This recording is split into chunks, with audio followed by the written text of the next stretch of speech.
সকাল সকাল এরকম ফুল দেখলে কার না মন ভালো হয়ে যায় বলো। তো দেখো কত সুন্দর সকাল সকাল ফুল কিনতে চলে এসেছি।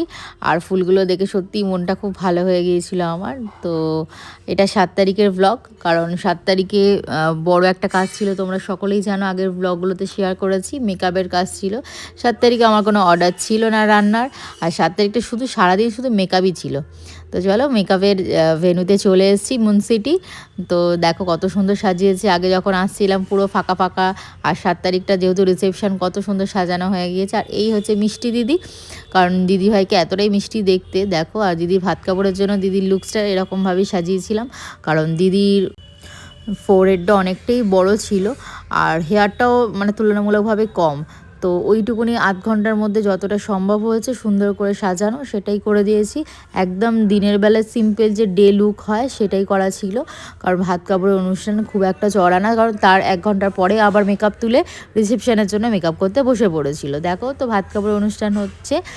তো দাদাভাই ভাতের থালাটা তুলে দিয়েছে দিদিভাইয়ের হাতের উপর, আর এদিকে শাড়ি, তারপরে আর অনেক কিছু মিষ্টি ফিষ্টি ছিল, এগুলোও দিচ্ছে। একদম ফার্স্ট টাইম, কোনো এক্সপিরিয়েন্স নেই এদের, আর খুব কম বিয়েবাড়ি যায়, দিদির সাথে কথা বলে জানলাম।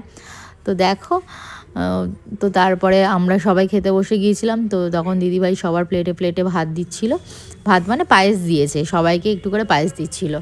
আর তারপরে দেখো দিদিভাইকে আমি রেডি করতে বসে গেছি, তো সাজাচ্ছিলাম, কত সুন্দর লাগছে। আর পুরোপুরি গেট আপটা পুরো চেঞ্জ হয়ে গিয়েছে, লুকসটা পুরোটাই চেঞ্জ দেখো।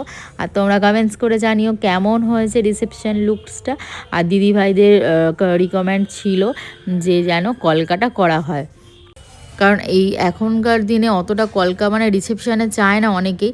তো দিদিভাইয়ের যে শাশুড়ি মানে যে আন্টি আমাকে বুক করেছে, সেই আন্টির কিন্তু ছিল যেন এরকম কলকা হয়। আর দেখো আমাদের ইনভিটেশনটা ছিল, তো আমরাও চলে গিয়েছি, আমি সম্পূর্ণ আর দিদিভাই দাদাকেও আমি একটু টাচ আপ করেছি, মেকআপ করে দেওয়া, খুব সুন্দর লাগছে। তারপর আমরা স্টার্টারের দিকে চলে এসেছি, দেখো স্টার্টারে কত কিছু ছিল, ফিশ ফিঙ্গার, বেবিকর্ন, পনির, তারপর তোমার ছিল প্রন ছিল, আর এদিকে মকটেলের কাউন্টার ছিল। তো সম্পূর্ণ তো 2 বা 3বার মকটেলের দিকে আসবেই আমি জানি, আর এমনি এক্সাম চলছে, ঠান্ডার মধ্যে বারণ করছি, তারপরেও ওর হচ্ছে না।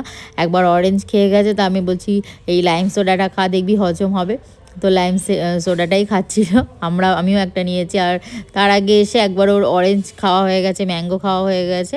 তো তারপরে আমরা বেশি রাত ওখানে মানে আমরা থাকিনি, যেহেতু পরের দিনও আবার একটা অর্ডার ছিল ওইখানেই। তো দেখো তারপর আমরা চলে এসেছি, পুরোটাই বাফেট কাউন্টার ছিল, তো অনেক কিছু মেনুতে ছিল। তো চলো তোমাদের মেনু কার্ডটা দেখাই। তো মেনু কার্ডে দেখো অনেক কিছু রয়েছে, মাটন, চিকেন, তোমার বাসন